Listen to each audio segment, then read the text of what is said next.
Salut, ravi de te voir dans cette nouvelle vidéo. Aujourd'hui, on va voir comment dessiner avec d'autres couleurs que le noir et le blanc. Ce qui va te permettre de sublimer tes croquis. Ça, c'est un croquis de 20 minutes. Et ce qui fait que voilà, ça va enrichir ta créativité parce que tu vas toucher à de la couleur et tu vas toucher à sortir un petit peu de ta zone de confort.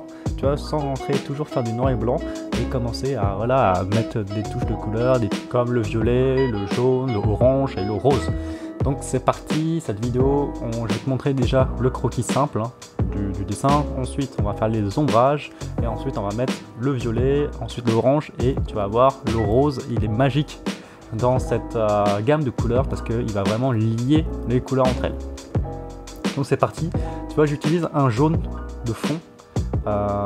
J'utilise un stylo Bic Sun, je sais pas comment ça s'appelle, j'ai acheté une grosse boîte, il y a 20 Bic de couleurs et ça c'est des éditions spéciales avec des couleurs, donc ça change vraiment du Bic bleu là que tu vois avec le noir, rouge, vert et bleu, donc c'est des couleurs très basiques. Là tu vois on a des couleurs beaucoup plus chaudes, donc j'aime beaucoup.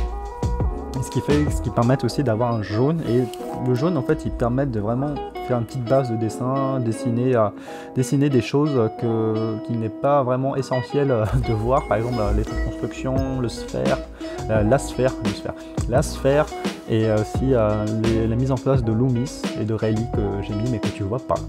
Donc c'est caché. Et ensuite, ça c'est la première couche, et en fait je fais une deuxième couche de orange par dessus, et là où je dessine beaucoup plus les détails mais sans trop y aller. Et ensuite, quand je suis sûr de mes placements, c'est-à-dire que les yeux sont bien placés, le nez est bien placé, la bouche est bien placée, évidemment là je suis dans un dessin de 15-20 minutes, je vais pas trop m'attarder à dessiner vraiment à l'identique les éléments, aussi à la perspective identique, hein. Ça demande beaucoup plus de temps, ça demande beaucoup plus d'attention, donc c'est pas ce que je veux avoir un dessin à la fois spontané, mais qu'on ne dise pas qu'il y a une erreur de dessin. Et donc voilà, ça c'est un petit peu contre-plongé, on n'est pas dans le même plan, on n'est pas aussi dans les mêmes volumes, donc ici j'ai surtout voulu accentuer ses yeux, que j'aime beaucoup. Les yeux sur une femme c'est magnifique, mais quand tu rajoutes les cils un petit peu plus épais, comme ça féminise le truc. Bon, après évidemment une femme, on va dire au naturel, ne met pas de faux cils, mais au moins ça marche, hein. Je pense qu'il y a un public pour ça. Et ensuite tu vois, par rapport au violet, tu vois, je détaille vraiment les zones, mais je commence surtout par les zones les plus importantes, les yeux, ensuite le nez et la bouche. Mais tu vois, je fais surtout des aplats, je ne fais pas de détails, je fais des aplats. Ensuite, au niveau des cheveux, la silhouette, je me détache aussi de la photo. C'est un rendu en 3D, c'est un modèle 3D, ça a été rendu mis en lumière. Mais tu vois, je me détache vraiment de ma référence, et voilà, j'y mets ma patte par-dessus, j'y mets ma créativité aussi. Et tu remarques bien aussi dans la manière où j'ai fait les hachures, tous les hachures dirigent, en fait poussent le regard vers le visage. C'est-à-dire qu'en sous le cou, les hachures, je ne les aurais fait jamais à l'horizontale. Tu vois là, c'est un petit peu à la verticale, mais un petit peu en biais.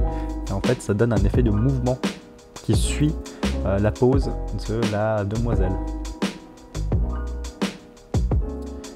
Alors ensuite, maintenant, je travaille. Tu vois, j'ai travaillé avec, j'ai dessiné plutôt. C'est pas un travail, hein, c'est un plaisir de dessiner, mais en fait, j'accorde tellement d'importance en une manière de dessiner que je parle de travail parfois, parce que c'est mon travail aussi dessiner. Et voilà. Tu vois, maintenant, avec le violet, j'ai dessiné sur les valeurs les plus sombres, et ensuite j'attaque le orange avec les valeurs moyennes. Là j'y mets juste un petit peu de orange, et là je commence, tu vois, rien que là j'y vois un déséquilibre, l'orange est déséquilibré. À mon avis c'est parce que ça manque de violet, donc j'ai violacé encore plus la demoiselle dans les coins. Voilà, on rajoute beaucoup plus de violet, on fait beaucoup plus de dégradé, beaucoup plus de valeur avec le violet, et c'est ensuite après que je rajouterai le orange.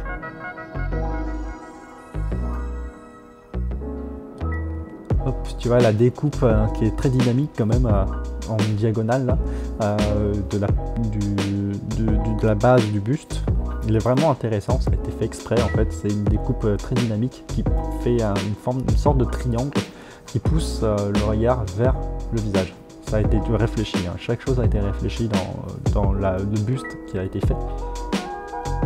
Voilà. Maintenant, tu vois, je commence à mélanger du orange un petit peu partout, là, dans les zones un petit peu plus claires, mais tout en ayant en tête qu'il faut que ça donne du volume à mon dessin. Tu vois, de la même manière, j'ai du rose aussi au niveau de la joue, et ça donne un effet de température sur les femmes. Ça marche vraiment sur les femmes. Sur les hommes, on mettra moins de rose. Sur la joue, on mettra plutôt du rose sur le front. Ça, je te montrerai dans une autre vidéo, mais si tu veux pas la rater, n'oublie pas de t'abonner. Et ensuite, tu vois, j'attaque, je fais beaucoup plus de dégradés là. Tu vois, déjà, on a déjà la première structure qui est bien structurée, les ombres, et ensuite on peut dégrader. Mais tu fais pas cette étape avant, sinon ça casserait tout ton dessin. Voilà, tu vois, les hachures sont toujours en oblique, hein. On respecte vraiment cette structure de hachure, on reste simple, hein. Il y a plein de techniques de hachure que j'en parlerai plus tard. Je suis en train de m'entraîner dessus, hein. Donc j'en parlerai plus tard, mais j'en parlerai en email en premier de comment bien hachurer. Donc si tu es intéressé par recevoir mes meilleures techniques de dessin, inscris-toi à mes contacts privés. J'envoie 5 emails par semaine et c'est des emails de contenu très importante pour chaque dessinateur. C'est surtout au niveau du concept, de l'idée, et aussi il y a quelques techniques que j'y glisse là-dedans. On n'est pas très nombreux dans ceux qui reçoivent, on doit être 1000, mais voilà, on n'est pas nombreux par rapport à la chaîne. C'est juste que je veux pas, c'est juste que parce que c'est des techniques avancées, donc forcément ça intéresse moins de monde. Donc si toi tu as envie de progresser, d'aller beaucoup plus loin que ton niveau actuel, bah, n'hésite pas à cliquer sur le lien en description. Tu tomberas sur ma page, tu as juste à entrer ton adresse email et tu recevras déjà un email de bienvenue, mais tu as aussi une vidéo bonus qui va te montrer les 3 techniques. Enfin, non, c'est pas les 3 techniques, c'est les 3 fondamentaux pour dessiner des personnages comme un pro. Tu verras, c'est super intéressant, surtout la dernière qui va te montrer comment bien ombrer et comment bien voir les ombres et pourquoi les ombres sont si importants dans la peinture classique, dans la BD et aussi dans les mangas aujourd'hui. C'est au niveau du style, hein. Je te spoil un petit peu, c'est au niveau du style, mais vraiment, regarde la vidéo bonus en t'inscrivant à mes contacts privés, tu verras que ça va changer complètement ta façon de voir les ombres.